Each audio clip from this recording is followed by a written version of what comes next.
silent.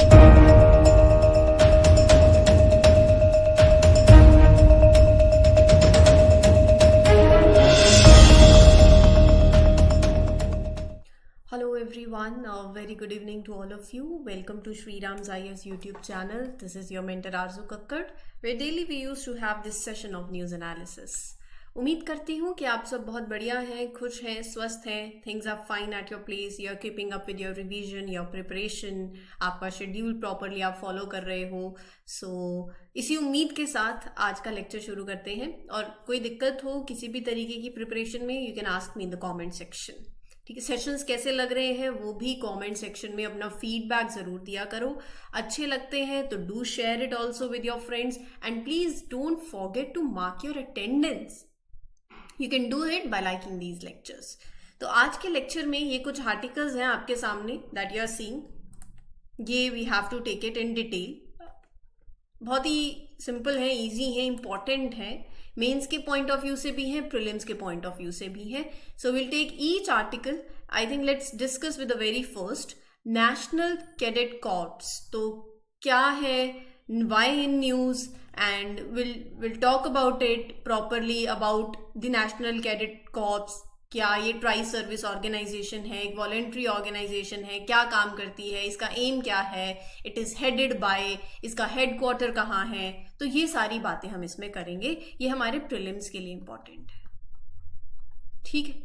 Then you have Tungabhadra river. अब ये Tungabhadra river क्यों न्यूज में है वो ठीक है, कॉन्टेक्स्ट है, बट अब न्यूज क्यों में है तो हम तुंगभद्रा रिवर के बारे में, इसका प्रॉपर सोर्स और इसकी ट्रिब्यूटरीज, मैप बेसिकली इंपॉर्टेंट है यहाँ से. तो मैप मैं आज आपको यहाँ पर दिखाऊंगी और उम्मीद कर रही हूँ कि आप मैप प्रैक्टिस साथ साथ कर रहे हो, जो मैप प्रैक्टिस के लिए मैं आपको होमवर्क देती हूँ.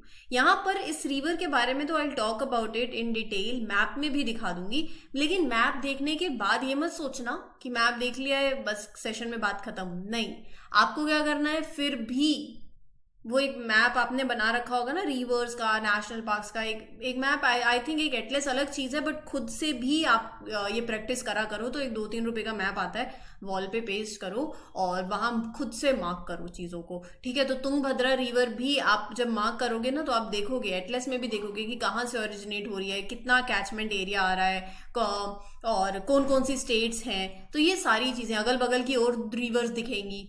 इस तरीके से प्रिपरेशन होती है. ठीक है. Then you have Rythu Bandhu scheme. ये आपके GS paper 2 government policies and interventions के लिए इंपॉर्टेंट है. ये स्कीम के बारे में हम पढ़ेंगे, अबाउट दिस स्कीम, इसका ऑब्जेक्टिव, इस स्कीम के अंदर क्या होता है, कौन एलिजिबल है, तो वो सारी बातें हैं. ठीक है. Then you have global biodiversity framework fund. तो कैसा फंड है ये सब बात होगी. जीएस पेपर 3 मेंस के लिए एनवायरमेंट सेक्शन से भी इंपॉर्टेंट है. Then you have Call for Safer and Healthier Working Environment, ILO. So, recently, International Labour Organization, full form पता होगी ILO की. तो International Labour Organization released a report जिसका नाम क्या है, Call for Safer and Healthier Working Environment. So, it will be discussed at 23rd World Congress. मैं इसके बारे में बात करूंगी on safety and health at work, Sydney में, ऑस्ट्रेलिया में. हमारे लिए यहाँ पर देखो, ये ना आपके जीएस पेपर 1 से भी इंपॉर्टेंट है, पॉपुलेशन और उससे एसोसिएटेड इश्यूज. जब मैं इस रिपोर्ट की हाईलाइट्स की बात करूंगी आपके मेंस के लिए, basically that are issues that are related to development and management of social sector या services that are related to health, education, जो भी इश्यूज हैं that are related to management of all these things, human resources, education, health, उसमें ये fall करता है. तो GS paper 2 में भी ऐड कर सकते हो आप. गवर्नमेंट पॉलिसीज एंड इंटरवेंशंस की मैं बात करूंगी ही सही. ह्यूमन रिसोर्स में ऐड हो सकता है, हेल्थ में ऐड हो सकता है. सो मेंस के लिए बहुत इंपॉर्टेंट है. प्रीलिम्स के लिए आपको आईएलओ के बारे में पता होना चाहिए. I talk about it also, right. And ये रिपोर्ट क्या कहती है, कभी कभार कोई स्टेटमेंट बेस्ड क्वेश्चन डाल सकते हैं वो लोग. So this is what we will be covering in this particular session. तो आई थिंक अब आपको मतलब ये आइडिया लग गया है कि कैसे कैसे क्या क्या हमें लेक्चर में कवर करना है. Let's begin then, let's start. Okay. पहला है इस स्कीम के बारे में, that is your Rythu Bandhu scheme. Recently news में इसलिए है because election commission withdraw the permission that is given to Telangana government to disburse financial aid to the farmers under this particular scheme.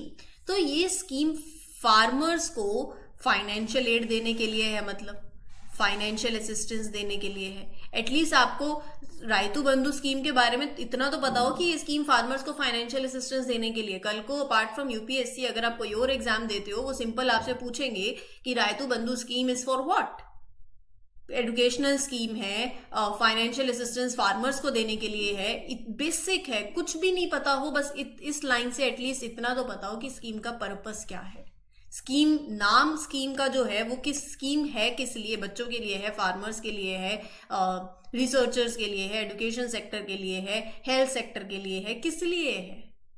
This is very important. मतलब इतना तो basic है, जब भी आप स्कीम कवर करो ये तो पता हो कि स्कीम किस लिए है। Now this scheme is also known as, पहले मेरी बातें सुन लो, ये सब कुछ जो मैं बोल रही हूँ सामने लिखा हुआ है, बट पहले मैं सिंपल टर्म्स में इलाबोरेट कर देती हूँ, फिर आई रीड द लाइंस एक बार बता दूंगी तो फटाफट आप कैच कर लोगे। सो this Rythu Bandhu scheme, it is also known as farmers investment support scheme. It is a program that is initiated by Government of Telangana in 2018। तो फार्मर्स इन्वेस्टमेंट सपोर्ट स्कीम भी से बोला जाता है। इस स्कीम का मेन गोल क्या है? इस स्कीम का मेन गोल है to provide timely cash assistance to the farmers. किस लिए? For their initial investment needs. इससे होगा क्या? It will prevent them from falling into debt. समझ आ गया? To ensure that farmers do not fall into the debt trap, ये scheme provide करती है एक timely cash grant for the initial investment needs of farmers. Sorted है? तो इस स्कीम के अंदर farmers receive a financial aid of ₹5,000 पर एकड़ फॉर ईच सीजन। ये बहुत इंपॉर्टेंट लाइन है। They will ask you for each season, yes. It is directly transfers to farmers account, yes. हर एक सीजन के लिए, मतलब for both summer and winter harvest, मतलब kharif and rabi. So this money is directly transferred to the bank accounts of farmers। ये assistance दी जाती है twice a year to support the farmers, ताकि it helps in managing their agricultural expenses, ensuring their financial well-being। तो scheme का पूरा M ही यही है, to strengthen the economic condition of farmers by providing them with crucial financial support during their crucial stages of crop cultivation। ठीक है? Biannually it is distributed for both kharif and rabi harvest. Important points है। Obviously जब आप ये assistance दे रहे हो, they will use this financial assistance for various agricultural needs now। So this includes purchasing whatever essential inputs are required like seeds, fertilizers, pesticides, hiring labor। So farmers have this flexibility to invest the money in ways that benefit their specific crop season and those field operations। So to be eligible for this scheme, we'll talk about eligibility। This is the assistance किस तरीके से वो use कर सकते हैं। It completely depends upon their field operations। The scheme is open to all the resident farmers in the state who own land। A person must be the resident farmer in the state who owns the land। Even farmers cultivating land in forest areas, many of whom you may think that, you may know that many of whom belong to scheduled tribe communities and possesses record of forest right document, they can also avail the benefit under this scheme, right? Farmers cultivating in the land in the forest, majority of them from scheduled tribe communities having record of forest right document, they all are eligible। तो ये जो scheme है, it is first of its kind in the country as it directly provides financial support to the farmers by transferring cash directly to their bank accounts and empowering the farmers to enhance and basically it enhances their financial stability. तो it is first direct farmer investment support scheme, right? Next in news is your Tungabhadra river. मैं ये river के बारे में आपको obviously सारी जानकारी दे दूंगी, लेकिन वो सब वेस्ट होगी अगर आपने खुद से मैप में जाकर ये रिवर को लोकेट नहीं किया। कहाँ से बहती है, किस डायरेक्शन से बहती है, कौन सी रिवर को ज्वाइन करती है, कहाँ पर ज्वाइन करती है, और फाइनली ये तो सब पता ही है, it empties into the bay of Bengal. ये रिवर कौन सी दो रिवर से मिलकर बनी है, वो दोनों रिवर कौन से प्लेस पे जाके यूनियन करती हैं, तब ये रिवर बनती है। ये सब चीजें मैप में लोकेट करना बहुत इंपॉर्टेंट है। Are you getting my point? So if you're not considering map in your preparation, you're falling short of your preparation, you're falling short of your practice, जो भी आप कह लो। make sure map practice जरूर करें। आप previous year papers देखो, आपको पता चल जाएगा। यहाँ पर a 17-year-old was recently swept away in the river, in this Tungabhadra river in a village. So we'll talk about Tungabhadra river. Here you can see this is the river that we will be discussing. It is a tributary of Krishna river and it empties into Bay of Bengal. ठीक है, river पता चल गई, हम कौन सी river की बात करेंगे, कहाँ से ये रिवर ओरिजिनेट कर रही है, मैप में देख पा रहे हो। तुंगभद्रा रिवर एक इंपॉर्टेंट रिवर है in this southern part of India. It is a major tributary to this Krishna river. इसको नाम मिला है Tungabhadra from the combination of two rivers, Tunga and Bhadra. So both Tunga and Bhadra they begin in the eastern slopes of western Ghats. ये मैं आपको map में ये दिखाई रही हूं। फिर उसके बाद दोनों रिवर, एक शिवमोगा डिस्ट्रिक्ट है कर्नाटका के अंदर, सबको पता होगा, and there is a place Kudli, वहां पर ये दोनों river they met at a place and this union forms Tungabhadra river. तो this river flows in north west direction, ये तो आपको दिख ही रहा है, right, this is the direction. North west direction में ये रिवर फ्लो करती है and eventually joins Krishna river. कहां पर? Sangamaleshwaram, Andhra Pradesh. Sorry if I am pronouncing it wrong, but let me show you in map, let me clear it first. So here it meets Krishna river. Clear है? So finally then Krishna river continues its course and ultimately empties into the Bay of Bengal. Right तो यहां तक तो हो गया आपको बातें clear. ये जो रिवर की आपको टोटल, ये सारी बातें मैं अभी आपको लिखी हुई दिखाऊंगी। इस रिवर की जो टोटल लेंथ है वो है 531 किलोमीटर। मैप में जब तक देखोगे तब तक चीजें और ज्यादा मैप प्रैक्टिस याद रहेंगी, ऐसा मेरा मानना है। 531 किलोमीटर लॉन्ग ये है और it covers a catchment of 28,000 square kilometre. ठीक है, कैचमेंट एरिया पता है ना, the area where rain water is collected and it drains into the river. So ये रिवर फ्लो करती है through the states of Karnataka and Andhra Pradesh. Map में दिख ही रहा है, ये एरिया हो गया अपना। ठीक है, it flows through this state and this river is mainly affected by southwest monsoon. It gets most of its water from this seasonal wind. अब इसकी ट्रिब्यूटरीज वो मैं बाद में बताऊंगी, पहले ये बातें आपको क्लियर हो गई होंगी मैप में। तो यहां देख लो, it is a major river in south India. Krishna river की ट्रिब्यूटरी है, तुंग और भद्रा रिवर के यूनियन से ये बनती है। दोनों रिवर्स ओरिजिनेट करती हैं, तुंग और Bhadra river, on the eastern slopes of western Ghats. ये दोनों रिवर मर्ज करती हैं at Kudli in Shivamogga district of Karnataka. इसका नॉर्थ वेस्ट डायरेक्शन का कोर्स है, joining the Krishna river at Sangamaleshwaram in Andhra Pradesh, और it finally ends in Bay of Bengal. ये तो हो गया सॉर्टेड, है ना। इस रिवर की लेंथ आगे मैंने बता दी 531 किलोमीटर है। इसका कैचमेंट एरिया 28,000 है। कर्नाटका और आंध्र प्रदेश स्टेट से बहती है, साउथ वेस्ट मानसून से इन्फ्लुएंस्ड है। ये सारी बातें भी बता दी। अब बात करते हैं इसकी ट्रिब्यूटरीज की। Varda river and Hagari river are the tributaries. अब यहाँ पर this river has several dams and reservoirs build on it also. वो कौन कौन से हैं? जैसे Bhadra dam, Tunga dam, Hemavati dam, Tungabhadra dam, ये सारे डैम हैं। हिंदूज इस रिवर को बहुत सेक्रेड कंसीडर करते हैं। There is a mention of this river in Ramayana where it is refer to as Pampa. Historical times में Tungabhadra river was known as Varda river. Important है, ये लाइन भी इंपॉर्टेंट है। ये विजयनगर एम्पायर का ये river, it was an important source of water for Vijayanagara empire. The city of Hampi which was the capital of Vijayanagara empire was located on the bank of this particular river. History भी बहुत important है इसकी। ठीक है, तो कोई डाउट आई थिंक अभी तक आपको नहीं होगा, कुछ भी फिर भी है तो don't worry, you can ask me in the comment section. Next is your national cadet corps celebrated its 75th anniversary on November 26th, 2023. NCC. It is very special organization that involves all the three branches of Indian military: Army, Navy and Air Force. इसका main goal क्या है?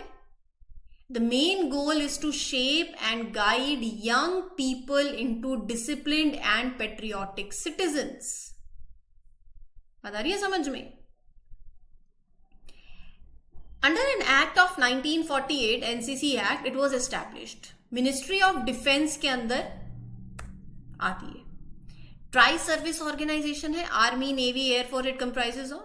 It is engaged in grooming the youth into disciplined and patriotic citizens. This is the act under the Ministry of Defense. It came into existence. Right?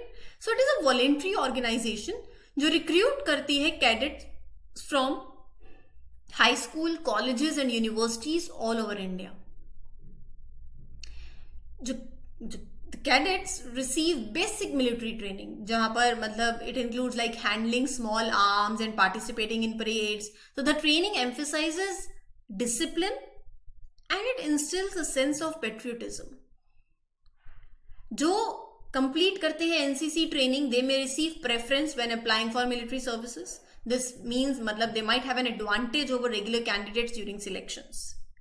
Right? So participation in the NCC can offer advantages for those who are interested in pursuing the career in the armed forces. ठीक है. Now इसका aim क्या है? NCC aims to develop qualities like character, courage, discipline, leadership, यही तो चाहिए. Secular outlook होना चाहिए, spirit of adventure, sportsmanship among the youth, among the young people, among the youth to make them useful citizens. To create a human resource of organized, trained, motivated youth to provide leadership in all walks of life, including armed forces, and be always available for the service of nation. So it strives to create a pool of organized, trained and motivated youth. Right? So this organization works towards creating an environment that motivates young people to consider a career in the armed forces. Now what about its structure? It is headed by Director General, an army officer of the rank of Lieutenant General, headquarter New Delhi. Important था ये, ध्यान में रखना. ठीक है. चलो, ये article आपके जीएस पेपर 3 के लिए इंपॉर्टेंट है. Will talk about a fund. Recently, experts said that the world's new biodiversity framework fund lacks any real financial commitment to meet conservation targets. क्या मतलब? अभी समझाते हैं. Experts are saying that the new fund that is I'll talk about it. The fund I'll talk about. So this new fund created for world's biodiversity framework, it does not have a clear and significant financial commitment to achieve the goal of conservation. Simple terms में there is a concern that there may not be enough money dedicated to support the important targets जो कि क्या है, for protecting and preserving the biodiversity globally. Let's talk about it. चीजों को और ज्यादा simplify करते हैं, क्लियर हो जाएगा. We'll talk about this fund. Global biodiversity framework fund, ये आपके प्रीलिम्स के लिए भी इंपॉर्टेंट है, ये आपके मेंस जीएस पेपर 3 के लिए भी इंपॉर्टेंट है. डायरेक्टली सवाल बनेंगे. ठीक है, चलिए शुरू करते हैं. उससे पहले मुझे 1 मिनट दो.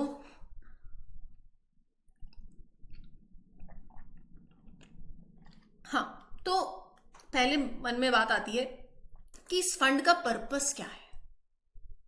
क्या पर्पस है इस फंड का? Global biodiversity framework fund was created to increase investment in the restoration and renewal of nature, ramp up the investment. ठीक है. इसका ऑब्जेक्टिव क्या है? इसका मेन गोल है to gather and speed up the investment जो investment हो रही है in the conservation and sustainability of various species and ecosystem. They are facing threats from events like wildfires, floods, extreme weather, human activities, urban expansion भी हो रहा है. So you need to speed up the investment ताकि you go for conservation and a sustainability, basically overall investment that works for restoration and renewal of nature. ये fund establish हुआ at 7th Assembly of Global Environment Facility जो कि Vancouver Canada के अंदर हुई थी. ठीक है, इसके फोकस एरिया क्या है? So the fund is designed to assist the countries in achieving the 23 targets that are set under Kunming Montreal Global Biodiversity Framework. This framework was adopted at 15th Conference of Parties to the UN Convention on Biological Diversity last December. ये बातें बहुत important है, कुछ कुछ simple है, no rocket science, याद कर लेना. जैसे कि अब ये फंड है, इस फंड को मैनेज कौन कर रहा है? Global environment facility. It aims to raise money. कैसे? Through private investment, philanthropic contributions, government funding. This approach is different from the past, जहां पर पहले where the GEF relied on just 40 donors for financial support. अब the new fund, it will also have access to the funds earmarked for biodiversity conservation under GEF. Basically, this new fund will have access to the funds specifically set aside for biodiversity conservation. Budget allocation की बात करूं, so the fund has a total budget of $5.25 billion for 2022-2026, जिसमें 36% is designated for biodiversity conservation. बाकी budget allocate हो रहा है for the project that जो भी है, all those projects that are addressing climate change, pollution, health of land and oceans, इन सब के लिए. थोड़ा सा बात कर लेते हैं GBF fund council. Let's talk about it. यहां से सवाल बन सकता है प्रीलिम से भी. So this GBF fund council, global biodiversity, जिसकी मैं बात कर रही हूँ, framework fund council, will include members from different regions. मतलब 16 members from developing countries, 14 members from developed countries, 2 members from the countries of Central and Eastern Europe and the former Soviet Union. ठीक है. What about decision making? When it comes to making decisions, the council will follow a consensus based approach. इसका मतलब decisions are made by general agreement or common accord, right? Similar to the approach that outlined in the GEF instrument. ठीक है, ये आपके prelims के लिए भी important हो सकता है. Now moving ahead with the last article of today's lecture, and a very important article.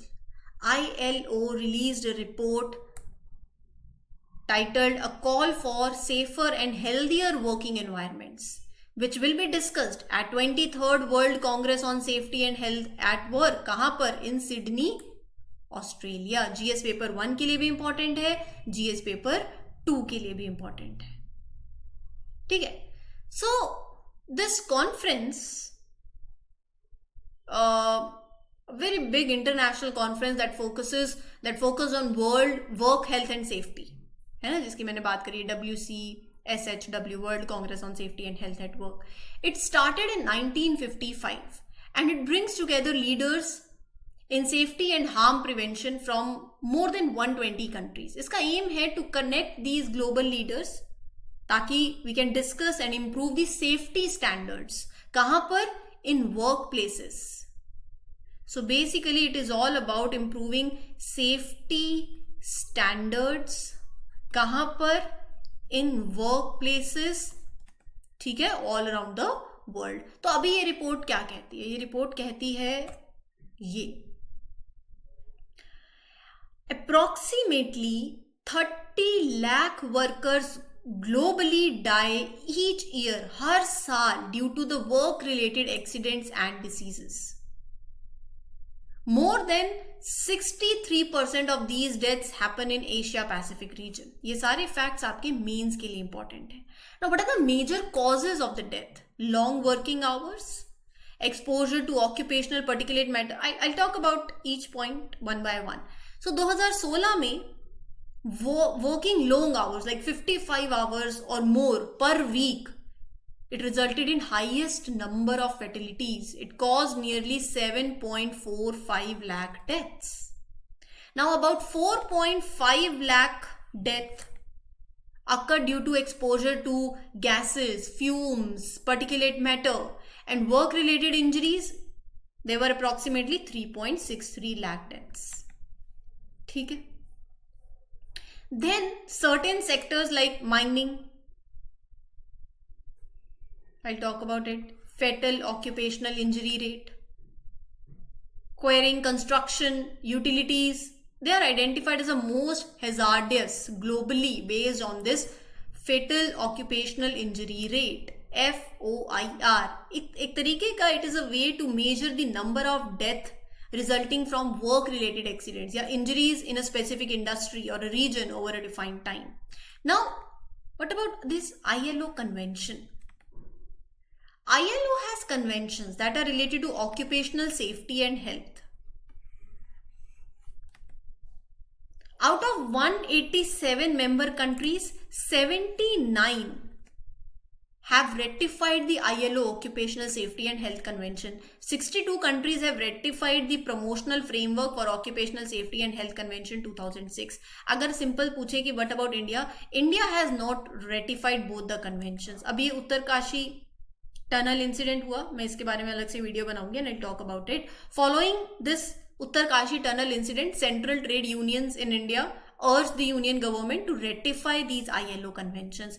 जिनको नहीं पता रेटिफिकेशन का मतलब क्या है, so basically ratifying these conventions mean कि India officially agrees to follow the guidelines, the standards that are set by ILO for ensuring safety and health in work place. ठीक है. वर्क रिलेटेड डिसीजेस 26 लाख के आसपास work related deaths are caused by diseases associated with workplace, respiratory, cancerous tumors, circulatory diseases, कुछ भी. Now there is a new trend in diseases also related to occupational exposure. For example, increased case of lung cancers, it are linked to exposure to chromium, right? So a large number of work related deaths are caused by diseases linked to the workplace. On a positive note की बात करूं, so there has been a decrease in death that are related to asthma inducing substances and exposure to harmful substances. So basically there's a decrease in certain health risk also. ठीक है. तो यहां पर देखो, मैं आपको बताती हूं recommendations that are given by ILO. ये बहुत इंपॉर्टेंट है. दिक्कतें हम सबको पता चल गई हैं, लेकिन recommendations ILO क्या रिकमेंड करता है? What are the recommendations? है ना, वो भी important है. So ILO called for a 5 categories of, you can say, fundamental principles. क्या है वो fundamental principles? 1, 2, 3, 4 and 5. तो पहला तो ये है कि workers should have the freedom to associate with others and form unions. So it is freedom of association. Freedom of association. देखो होता क्या है ना, the right to that collective bargaining means that workers and employers can negotiate terms and conditions of employment together. Compulsory labour, forced labour elimination, elimination of forced labor. All forms of forced labor should be eliminated. Workers should not be forced to work against their will. Abolition of child labor. Protecting child labor should be completely abolished. It is detrimental to their health and impedes their education also. Discrimination in employment, it should be eliminated. Discrimination based on gender, race, religion, it should be eliminated in all the workplaces. All individuals should have equal opportunities for employment. They should be treated fairly. And workers safe, they should have a safe and healthy work environment. है कि नहीं? ठीक है. Now as far as ILO is concerned, ILO is a unique UN agency. It is the only one that involves governments, employers, workers from how many member states? 187 member states, including India. ILO का headquarter कहाँ है?